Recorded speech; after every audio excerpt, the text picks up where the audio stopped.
세상 사는 게 굉장히 복잡하죠. 예전에는 뉴스 보면 그냥 뉴스가 다 맞나 보다 했는데 요즘에는 가짜 뉴스도 많다고 그래서 이게 진짜 뉴스인지 가짜 뉴스인지 분별하는 시대가 되었습니다. 사실 가짜 뉴스는 지금 보니까 아주 예전부터 있었고 전 세계 어디나 있는 게 가짜 뉴스더라고요. 일본이나 미국 같은 선진국에도 차고 넘치는 게 가짜 뉴스이기도 하고 어느 곳이나 이렇게 존재해 왔습니다. 그러니까 가짜 뉴스를 누군가 의도적으로 생산해내는 사람들이 있었다는 거죠. 아마 상대방을 이제 흠잡기 위해서 만들어내는 건데, 그래서 정치권에서 가장 많이 생산해내고 있는 게 이 가짜 뉴스일 거예요. 이거 보수나 진보다 똑같습니다. 어떤 분들은 보수가 만들어내는 거다, 진보가 만들어낸다라고 이야기하는데 둘 다 똑같이 만들어내는 것 같아요. 제가 보기에 보수가 만들어내는 가짜 뉴스는 조금 가짜 티가 좀 더 잘 나고 진보가 만들어내는 가짜 뉴스는 진짜 같이 만들어내요. 그래가지고 잘 구분하기 더 어려운 게 이 가짜 뉴스인 것 같아요. 이건 제 주관적인 판단입니다. 이걸 또 팩트 체크하실 필요는 없고 이것 중에 제 주관적인 판단이에요. 이렇게 의도를 가지고 만들어내는 그 가짜 뉴스가 있고요. 의도치 않게 만들어진 가짜 뉴스가 있는데 그 의도치 않게 만들어내는 가짜 뉴스를 교묘하게 이제 활용을 하기도 해서 피해를 보기도 합니다. 아마 가짜 뉴스 교묘하게 만들어진이 아니라 이렇게 오해에 따라서 만들어진 그 가짜 뉴스를 교묘하게 활용이 되어져서 피해를 많이 받았던 곳이 아마 교회가 아닐까 그런 생각을 하게 돼요. 예수님께서 부활하시고 부활의 몸을 이시고 세상 가운데 딱 나타나셨으면 좋았을 텐데 지난주에 말씀드렸던 것처럼 예수님께서는 세상 사람들에게 그 모습을 나타내지 않으셨습니다. 오직 제자들에게만 그 모습을 나타내셨죠. 그 제자들에게 모습을 나타내시고 40일 동안 함께 하시면서 그들에게 말씀을 가르치신 후에 다시 예수님께서 제자들 곁을 떠나시면서 성령이 오실 때까지 기다리라 말씀하셨어요. 그러니까 성령의 권능을 받아야 사도로서 세상 가운데 복음을 증거하는 그런 사역자로 살아갈 수 있기 때문에 너희들은 성령을 기다리라 라고 말씀했습니다. 그리고 그들은 예수님께서 부활하시고 성령이 오실 때까지 기다려요. 그 이제 지난주에 그 말씀을 살펴봤지만, 근데 그들이 기다릴 때 흩어져서 기다리지 않습니다. 함께 모여서 기다린다는 거죠. 사실 상식적으로 생각을 한다면 흩어지는 게 유리해요. 지금 많은 종교 지도자들과 많은 로마 군병들에게 제자들이 표적이 되어지고 있는 상황이거든요. 그러면 흩어져서 있는 것이 표적이 되기가 쉽지 않고 숨기가 더 좋을 텐데 같이 모여서 있단 말이죠. 특별히 그때 사도행전을 본다면 그들이 모여있었던 숫자가 한 120명 정도 되는 것으로 보여지는데 그들이 다 같이 모였더라면 분명히 표적이 되기 더 쉽습니다. 그러면 상식적으로 생각했을 때 흩어지는 게 유리한데 그들이 다 같이 모여서 기도하면서 기다린다는 거죠. 왜냐하면 그것이 교회이기 때문에 그래요. 부활하신 예수님을 만난 사도들에게 나타난 큰 변화 중에 하나가 바로 이것입니다. 그리고 부활하신 예수님을 통해서 세상 가운데 나타나는 가장 큰 변화가 하나가 바로 이것입니다. 세상에 예수님께서 부활하시고 나서 아무런 변화가 없는 것처럼 보이지만 세상에 큰 변화가 일어났는데 그건 뭐냐면 교회예요. 교회가 세워지기 시작한 겁니다. 사도들도 복음을 증거할 때 때로는 개인적으로 복음을 증거한다 할지라도 항상 그 지역에 거주할 때마다 무엇을 세우냐면 교회를 세워나가기 시작하죠. 사도 바울도 복음을 증거할 때 혼자 했던 것이 아니라 팀을 이루어서 복음을 증거하고 그러면서 교회 어느 지역에 가서 복음을 증거할 때 가장 많이 세운 게 뭐냐면 교회입니다. 교회. 부활하신 예수님을 통해서 이 땅에 나타난 가장 큰 변화 중에 하나가 바로 이 교회예요. 이전에는 유대인들이라는 그런 어떤 혈통적인 신분적인 그런 제한이 있었어요. 하나님의 백성들은 이러한 유대인이라는 그런 제한이 있었지만 그러나 예수님의 죽으심과 부활을 통해서 이 땅에 나타난 가장 큰 변화는 누구든지 어느 민족이든지 어떤 나라이든지 예수님의 복음을 믿고 하나님께 예배를 드릴 수 있는 그러한 백성들이 하나님의 백성이 되었고 그들이 모여서 함께 예배드릴 수 있는 그런 교회가 생겨나기 시작한 것이 가장 큰 변화예요. 그래서 예수님의 부활의 가장 큰 열매 중에 하나가 바로 교회라고 이야기할 수 있습니다. 그래서 교회가 첫 출발부터 하나님의 부활의 그 큰 열매라고 이야기할 수 있는 이 교회가 이 첫 출발부터 굉장히 순탄치 않고 많은 어려움이 있었어요. 그 이유는 뭐냐면 가짜 뉴스 때문에 그래요. 세상 사람들은 교회에 대해서 잘 알지 못합니다. 지금도 이제 교회가 늘 이웃과 함께 있는 그런 시대에 살아가기 때문에 사람들은 교회에 대해서 잘 알고 있는 것처럼 보이지만 사람들 교회 잘 몰라요. 신천지하고 교회 잘 구분 못합니다. 교회하고 하나님의 교회하고 구분 못해요. 혹여 교회 다니신 분들 중에 하나님의 교회하고 교회 구분 못하시는 분도 있을지 몰라요. 교회 구분 잘 못해요. 교회 잘 몰라요. 근데 당시에는 더 몰랐단 말이에요. 근데 교회에 대해서 들어보니까 누구를 믿고 누구를 따르냐면 예수님을 따르는 사람들이란 말이에요. 근데 그때 예수는 어떤 분이셨냐면 십자가라고 하는 그 형틀에서 죽은 사람이거든요. 십자가는 정말 수치스러운 흉악범들만 모아서 죽이는 그 가장 큰 형틀 가운데 하나가 십자가예요. 십자가에 죽었다면 예수를 모르는 많은 사람들은 당연히 예수가 범죄자인 줄 인식을 할 거예요. 그런데 교회 다니는 사람들은 십자가에 죽은 예수를 믿는데요. 그 예수를 따른대요. 오호라, 이건 이상한 집단이구나 라는 가짜 오해가 가는 거죠. 그리고 얼핏 교회를 스쳐지지 않았다는 사람들이 와서 이상한 증언을 합니다. 야, 그 사람들 사람의 살을 띄어먹고 사람들 피를 마시는 집단이라고. 지금처럼 우리가 성찬식이 1년에 몇 번 치르는 것이 아니라 사실 우리도 매주 치르는 게 성찬식이거든요. 식탁의 교제를 치를 때 이제 식탁을 하는데 초대교회는 그 식탁의 교제를 나눌 때 순서가 있었어요. 성찬식에 대한 순서가 있었죠. 똑같이 그들이 식사를 할 때마다 이 떡은 예수님의 살이고 이 포도주는 예수님의 잔이고 피고 이러면서 이제 이것들을 나누기 시작했단 말이에요. 잘 모르는 사람들의 사이에는 이것이 오해가 생기기 시작합니다.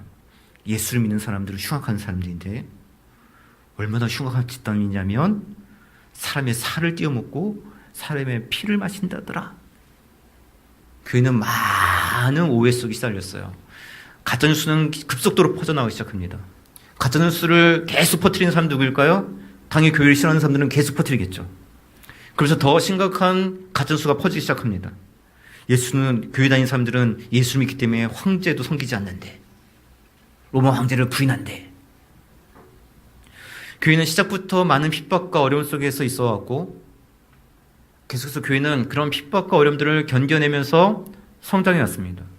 그리고 지금도 여전히 교회는 여러 가지 어려운 핍박과 어려움 속에 살아가고 있습니다. 지금이야 옛날처럼 물리적인 핍박은 없다 할지라도 지금은 교회를 향한 부정적인 시선, 편견, 이것에 교회가 계속 시달리고 있는 상황이에요. 그래서 많은 사람들은 지금 교회가 이렇게 부정적인 시각에 시달리고 있으니 새로운 대안을 제시하자라고 많은 사람들이 의견을 내기도 합니다. 조금 더 세련되게 보이자. 조금 더 교회가 새로워진 모습을 보이자. 아니, 이제는 아예 교회를 부정해버리고 새로운 선교단체를 만들어버리자. 그러나 과연 새로운 형태의 교회와 새로운 대안으로 제시되는 그런 단체들이 많이 생겨나고 있는데 믿는 자의 숫자는 더해지고 있는가? 줄어들고 있죠.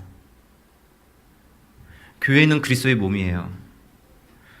새롭게 해석을 해내고 새롭게 해체하고 새롭게 조립할 수 있는 것이 교회가 아닙니다. 물론 약간의 변형된 형태를 가지고 조금은 더 새로운 형태를 지닐 수가 있어요.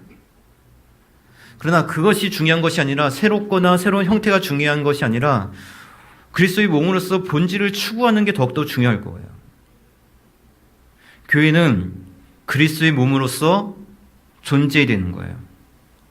그럼 과연 교회라고 하는 것은 어떻게 주님의 몸이 될 수 있는가? 자, 오늘 본문은 예수님께서 제자들을 위해서 기도하신 내용이 있습니다. 물론 이 기도는 예수님께서 잡히시기 이전에 제자들을 위해서 기도하신 거예요.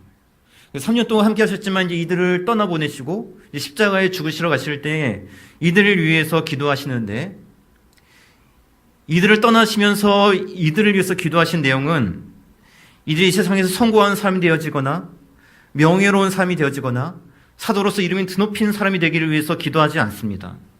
이들을 위해서 기도하는 내용이 어떤 내용이냐면 11절. 자, 우리 11절 한번 같이 한번 읽으실까요? 시작. 나는 세상에 더 있지 아니하오나 그들은 세상에 있사옵고 거신 아버지여 내게 주신 아버지의 이름으로 그들을 보존하사 우리와 같이 그들도 하나가 되게 하옵소서. 자, 지금 예수님께서 이들을 위해서 기도하시는 이유는 뭐냐면 세상 가운데 그들이 있으니 그들을 보존케 할 수 있도록 주님께서 은혜를 주십시오라고 기도하는데, 그들이 어떻게 보존케 되어지냐면 하나가 되어서 보존케 되달라고 기도하는 것을 볼 수가 있어요. 예수님의 궁극적인 기도는 제자들이 하나가 되길 위해서 기도하는 겁니다. 이들이 예수님이 십자가에 사람들이 잡히시고 십자가에 죽으실 때 많은 두려움이 휩싸이기 시작합니다. 우리가 생각할 수 없는 많은 두려움들 사이에 휩싸이기 시작해요. 이 두려움을 이길 수 있는 유일한 것은 뭐냐면 하나가 되었을 때 그 두려움을 이겨낼 수 있는 거예요.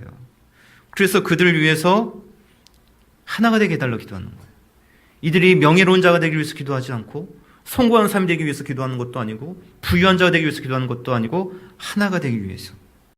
그래서 그들이 하나가 되어서 우리가 느꼈던 그 기쁨과 즐거움을, 예수님께서 가지고 있던 그 기쁨과 즐거움들이 그들이 누릴 수 있도록 그들이 하나가 되게 해주시고, 그들이 하나가 되고 정말 그 모든 일치가 되어져서 그들이 제자로서 사자로서 능력 있게 살아가게 해달라고 기도하는 거예요.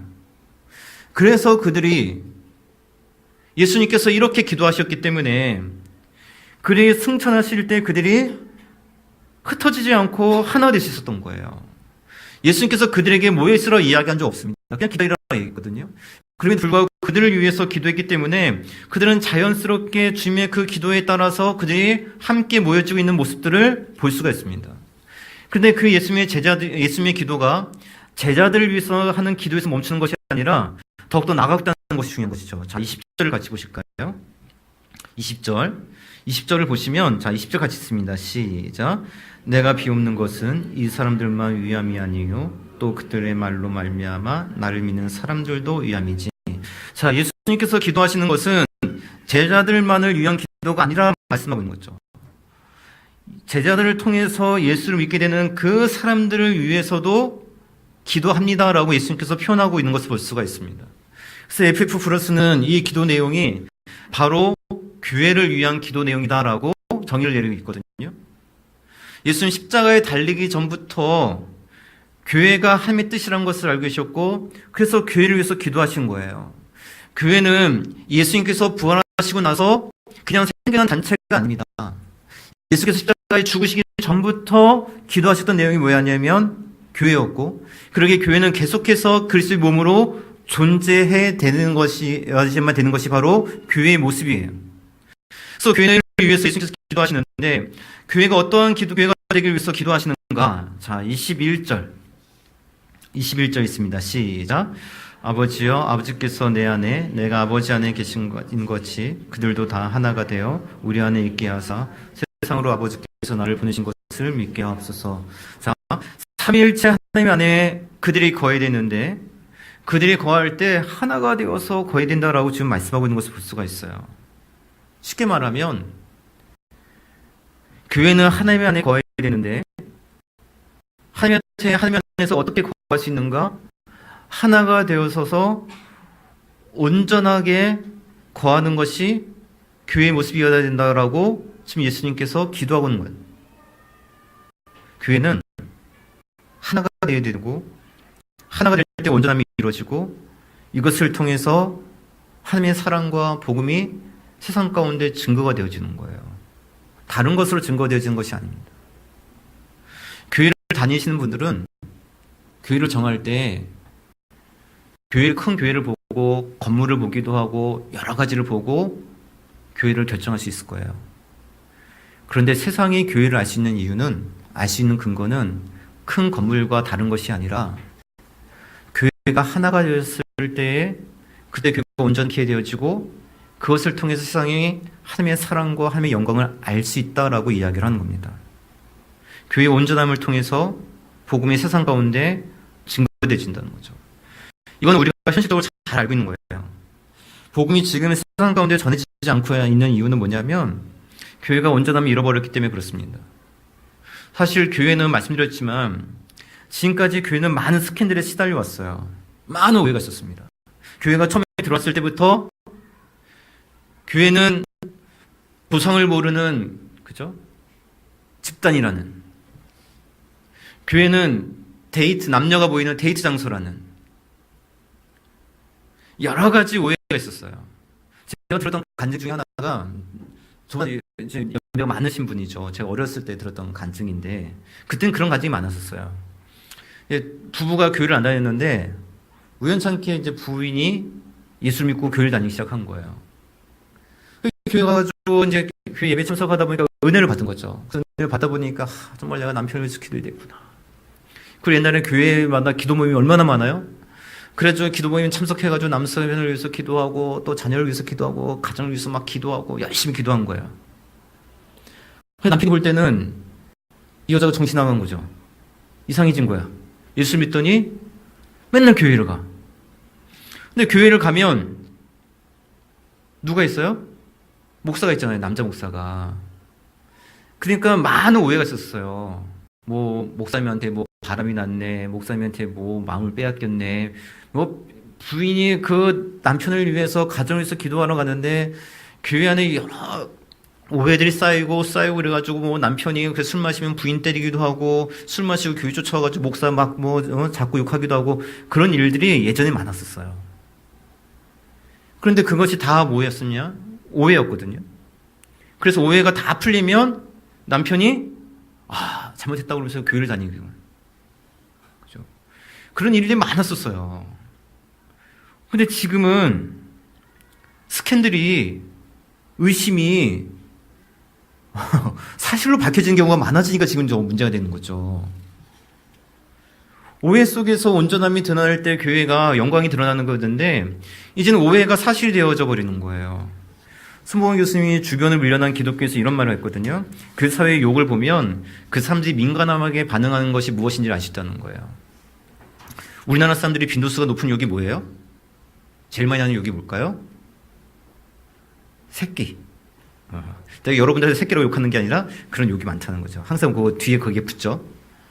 그 왜 그러냐면 우리나라 사람들이 유교 사상을 많이 젖어 있었기 때문에 효에 대한 그 가치관이 강하기 때문에 그게 따라 붙는다는 거예요. 그 또 하나 뭐가 많이 붙냐면 성적인 그런 표현들이 많이 이제 우리가 드러나요. 무슨 욕을 하면서도 꼭 어떤 성적인 표현이 이렇게 섞여 있는 표현들이 우리나라에 많거든요. 그게 왜냐면 우리나라 사람들은 성적인 것에 굉장히 민감하다는 거예요. 그래서 성적인 수치심이 굉장히 강한 민족입니다. 물론 우리나라 민족이 뿐만 아니라 데이비드 실바 교수가 이런 말을 했어요. 서양권에 있는 사람에 비해서 아시아권에 있는 사람들이 수치심을 더 많이 느낀다는 거예요. 서구에 있는 사람들은 수치심을 잘 안 느끼는데 그 이유가 뭐냐면 자본주의에 너무 물들어 있기 때문에 거기는 무조건 돈이면 다 되기 때문에 수치심 못 느낀다는 거예요. 돈이 많으면 뭐 여러 가지 일을 저지르고 다 해도 다 무마할 수 있고 별로 그렇다는 거죠.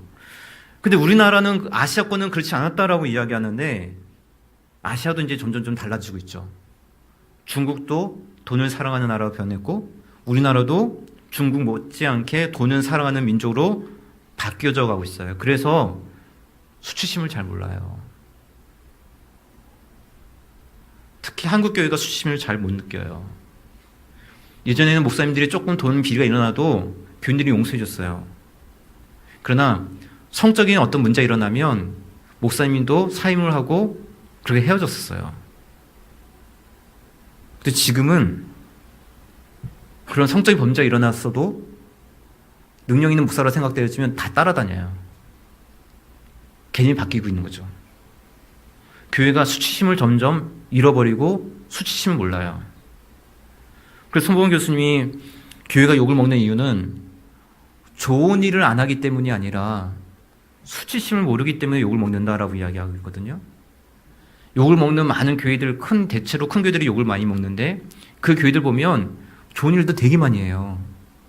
좋은 일을 하는 사람들도 많고. 그런데 욕을 먹어요. 왜냐하면 수치심을 잘 모르기 때문에 그래요. 전반에서 우리는 수치심 점점 못 느끼고 있어요. 좋은 일을 많이 하지만 명분 없는 일들도 많이 해가지고 욕을 먹고 그래도 교회는 성장해지면 괜찮기 때문에 또 교회 안에 서로 용서해주고 교회가 점점 온전치 못하는 그 모습으로 향해져 가고 있는 거예요. 소위 성공만 하면 되고 교회가 성장만 하면 되고 커지기만 하면 되는 거예요. 교회뿐만 아니라 모든 기독교 단체가 다 똑같아요. 그렇게 손봉원 교수는 무슨 말을 하냐면 교회는 작아질 수 있는 대로 작아져야 된다라고 이야기해요. 저는 이 작아져야 된다는 그 말의 범위를 제가 생각하고 제가 해석하기에는 사람의 숫자로 재날 수 있는 것은 아니라 생각되어집니다. 1000명보다 100명이 좋고 100명보다 10명 교회가 더 좋고 10명보다 1명 있는 교회가 좋고 이거 아닌 거예요. 작아져야 된다는 범위는 하나가 되어서 온전함을 이룰 수 있는 그 범위 내로 유지가 되어졌을 때 그 교회가 아름답다고 저는 생각이 되어집니다. 예수님께서도 계속해서 교회에서 위해서 기도했던 게 뭐냐면 하나가 되기를 위해서. 하나가 되어져야 불명예스러운 일들이 일어나지 않는 거거든요. 하나가 이루어져야 되는 거예요. 그럴 때 세상 속에서도 하나님의 영광을 드러낼 수 있다라고 이야기합니다. 그러나 저 역시도 하나됨을 이룬다는 것이 어떤 것인지 막막하기만 해요. 늘 교회를 생각할 때마다 하나가 되어야 되는데 하나는 도대체 어떻게 이루어지는 것일까? 너무 추상적이에요. 그냥 잘 모인다고 해서 하나가 되어지는 것일까? 잘 모르겠어요. 그렇지만 그래도 잘 모이는 것부터 시작해야 되긴 해야 될 것 같아요. 우리는 지금 공동체 모여서 예배를 드리고 말씀을 나누는 공동체입니다. 그러나 왜 우리가 같이 모여서 예배를 드리냐면 집에서 각자 예배를 드리셔도 되고 다른 곳에서 예배를 드리셔도 되고 다 떨어져서 예배를 드려도 돼요. 근데 왜 우리는 이곳에서 모여서 함께 예배를 드리냐면 같이 예배를 드릴 수 있는 그런 마음으로 일치가 되어지기 위해서 같이 모여서 예배를 드리는 거예요. 우리가 왜 공동체의 모임을 모여서 같이 모이자고 하는 걸까요? 공동체 모임에 모이면 특별한 능력이 임하고 그것을 축복이 임하고 막 이랬습니까? 그렇지 않습니다. 공동체 모임에 우리가 같이 모이자 이야기하는 것은 뭐냐면 신앙의 일치를 이루기 위해서 모이자고 하는 거예요. 수예배 때 왜 우리가 모여서 기도하자고 하는 걸까요? 같은 기도 제목을 나누고 기도하면서 그러한 신앙의 일치를 이루기 위해서 우리가 같이 모이자고 하는 겁니다. 화해 모임에 기도하면서 왜 이렇게 힘드시게 전도하실까요? 교회로서 같이 사명들을 감당하기 위해서 모여서 기도하고 또 전하기 위해서 나가시고 이런 수고들을 감당하시는 거예요. 모이는 것부터 관심을 가져야 돼요. 모이다 보면 그 안에서 일치가 일어날 수밖에 없어요. 그런데 모이는 게 점점 힘들어지고 어려워진 시대가 되어졌죠. 주일이 바쁘기도 하고 피곤하기도 하고 여러 가지 일정들이 있다 보니까 모이는 것도 힘들어요. 모여서 내 자신을 오픈하는 것도 싫고 내 자신을 드러내는 것도 싫고 또 사람들이 이야기 듣는 것도 힘들어요. 또 때로는 모였는데 상처를 받기도 하고 상처를 주기도 해요. 그래서 차라리 이런 바에 안 하는 게 낫겠다라고 이야기하면서 흩어지신 분들도 많을 거예요. 저 역시 여기 계신 모든 분들이 다 공동체 모임이나 수예배, 화요 기도에 참석할 수 있다고 생각하지 않아요. 다 참석해도 안 된다고 생각해요. 다 여기 계신 분들이 공동체 모임 다 참석하고 수예배 다 나오고 화요 기도에 다 나오면 그건 이단이야. 제가 보기엔 그거는 이단들이 나타나는 특징 중에 하나예요. 저는 교회는 그 공산당이거나 아니 그렇게 보면 사람들이 이단을 볼 것 같아요. 지금 그건 아닌 것 같아요. 그러나 지금 저희 교회 수요 예배도 이제 외부에서 나오신 분들이 안 나오면 문을 닫아야 될 정도예요. 지금 교회는 우리는 이렇게 흘러가고 있어요. 어떻게 우리가 일치를 이룰 수 있을까요? 어떻게 우리가 하나를 이룰 수 있을까요? 어떻게 우리가 같은 마음을 가지고 우리가 같이 아까 기도했던 것처럼 선교지를 같이 협력하기 위해서 한 마음을 이루고 자녀들을 양육하는 데 있어서 한 마음으로 그들을 위해서 기도하고 그들을 가르치고 그들에게 말씀을 전하고 어떻게 우리는 일치를 이룰 수가 있을까요? 모이는 수밖에 없어요. 모이기 위해서도 우리는 또 누군가에게 권면을 해야 됩니다. 그런데 무작정 아무런 관심도 없던 사람이 와가지고 공동체 모이세요 이러면 이게 될까요? 안 되겠죠. 관심을 가져야 되겠죠. 관심을 갖고 찾아가서 인사도 하고 일주일 내내 관심이 없었지만 그럼에도 불구하고 주일만큼이라도 그 사람에게 인사를 하고 먼저 찾아가서 같이 인사를 나누고 관심을 갖고 안부를 묻을 때 조금씩 교회가 하나로서 일치를 이룰 수 있게 될 거예요. 공동체 모임 참석하지 못한다 할지라도 식탁의 교제를 함께 나누고 또 식탁의 교제를 함께 나누지 못한다 할지라도 같이 악수라도 한 번씩 하고 조금씩 그러면서 하나가 되어지는 그런 과정을 향해서 조금씩 나가야 됩니다. 물론 여러분들이 힘든 거 알아요. 누군가에 가서 먼저 인사하는 거 힘든 거 알아요. 왜냐하면 저도 숙소를 맞는 사람이기 때문에. 제가 늘 이제 듣는 이야기 중에 설교 시간에 인상 쓰지 말라고 그래가지고 늘 웃으려고 그러는데 갑자기 웃으면 여러분들 이상하게 생각할까봐 내가 쑥스러움이 많아가지고 그냥 계속 인상 쓰고 있는 거예요, 지금. 바뀌고 싶은데. 여러분들 잘 알아요. 누군가에게 먼저 다가가서 막 웃고 같이 인사하고 그런 것도 힘든 거 알아요. 그러면 또 그 과정을 우리는 거쳐가야 된다는 겁니다. 왜? 그렇게 힘든데 왜 자꾸 하나가 되라고 이야기할까? 왜 목사님도 하나가 되라고 이야기했고, 특별히 그걸 정말 성경에 이런 말씀 없으면 하나 되는 게 뭐가 중요해요 라고 반항하고 싶은데 왜 예수님께서는 이렇게 우리에게도 하나가 되라고 말씀하셨을까? 23절 같이 한번 읽으실까요? 23절 있습니다. 시작. 곧 내가 그들 안에 있고 아버지께서 내 안에 계시오 그들로 온전함을 이루어 하나가 되게 하려 함은 아버지께서 나를 보내신 것과 또 나를 사랑하신 것 같이 그들도 사랑하신 것을 세상으로 알게 하려 함이로소이다. 자, 내가 그들 안에 있고 아버지께서 내 안에 계시며 그들로 하나가 되게 하는 이유는 간단하게 말하면 하나님께서 우리를 얼마나 사랑하신가를 알게 하도록 하기 위함이라고 말씀하고 있어요. 우리는 우리를 위해서 죽으신 예수님의 사랑을 피상적으로 알아요. 왜냐하면 우리는 누군가를 위해서 죽어본 적이 없거든요. 누군가를 위해서 죽을 생각을 해본 적도 없어요. 그래서 예수님의 사랑이 어떤 건지 잘 몰라요. 우리는 이런 얘기해요. 예수님이 나를 위해서 죽으신 것이 정말 귀한 사랑이라고, 나 같은 죄인을 위해서 예수님께서 죽으셨다라고 이야기하지만 우리는 기도할 때나 뭐 할 때나 항상 우리는 예수님의 사랑이 너무 당연한 것을 알아요. 당연하게 요구하죠. 하나님, 나 이런 거 도와주세요. 하나님, 이것도 해주세요. 저것도 해주세요. 우리는 모든 것을 사실은 귀하고 너무나 감사하다고 이야기하지만 너무나 당연하게 여기고 살아가요. 그런데 우리의 삶에 대해서 우리 모습이 어떤 모습인지 잘 깨닫지 못해요. 그런데 우리가 하나됨을 위해서 누군가에게 관심을 갖고 대하고 가까이 가다 보면 정말 하나님의 사랑이 얼마나 위대한가를 알 수 있어요. 교회라는 곳이 신기하게 세상과는 다른 곳이잖아요. 근데 세상에서는 내가 친절 베푸면 그 사람이 친절해서 감사하다고 얘기해요. 그리고 친절 베푸면 그 친절에서 좀 반응을 해요. 근데 신기하게 교회는 친절을 베풀어도 그걸 감사하게 받아들이는 사람이 그렇게 많지 않아요. 당연하게 받아들이는 경우가 많아요. 내가 예수님의 십자가의 사랑을 당연하게 받아들인 것처럼 베품과 호의를 당연한 것을 받아들이는 사람이 너무 많아요. 내가 누군가의 관심을 표하기 위해서 무엇라도 좀 관심 있게 무언가를 대접을 하기도 하고 또 여러 가지 모임에서 내가 뭔가를 대접을 하기도 하고 뭐 이렇게 하면 그냥 일반 모임에서는 이렇게 대접을 받으면 다음에 나도 좀 뭐 대접해야지 하면서 이렇게 반응이 일어나는데 여기는 누군가 이렇게 대접하면 그게 당연한 건 줄 알아요. 교회는 진짜 신기해요. 그죠? 10가지를 잘해줘도 한 가지 조금 섭섭하게 해주면 그 한 가지 가지고 섭섭하다고 막 들이대는 게 교회예요. 되게 신기해요.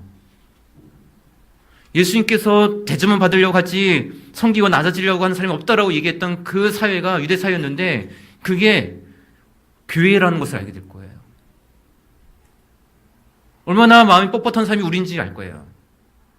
예수님께서 우리를 십자가에 죽으셔서 많은 수치와 많은 모욕을 당하셨다라고 이야기하는데 교회에서 조금이라도 내가 상처를 받으면 마음을 확 닫아버리고 문 확 닫아버리는 게 사람들이에요.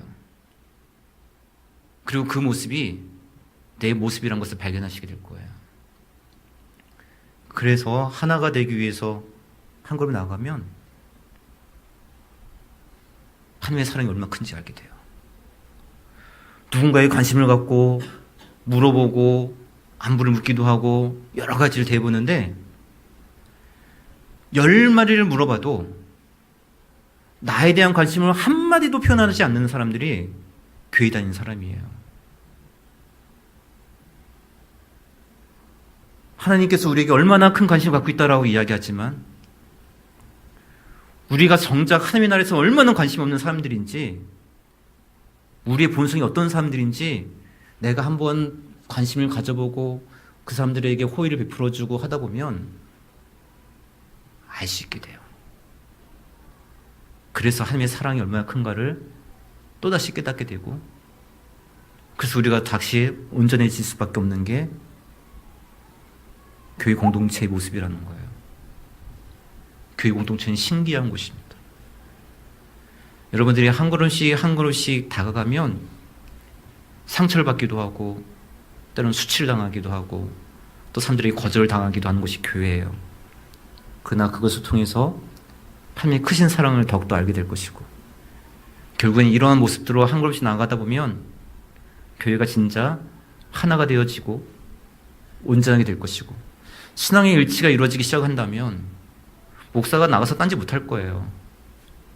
같이 말씀 안에서 신앙의 일치가 이루어지기 시작한다면 같이 우리는 허튼짓 못할 거예요. 같이 신앙의 일치가 이루어진다면 성도들 안에, 목사와 성도들 안에 이상한 일들이 일어나지 않을 거예요. 한 것이 한 것이 다가가기 시작하면 하나가 되어지고, 그것을 통해서 교회가 온전함을 이루게 될 겁니다.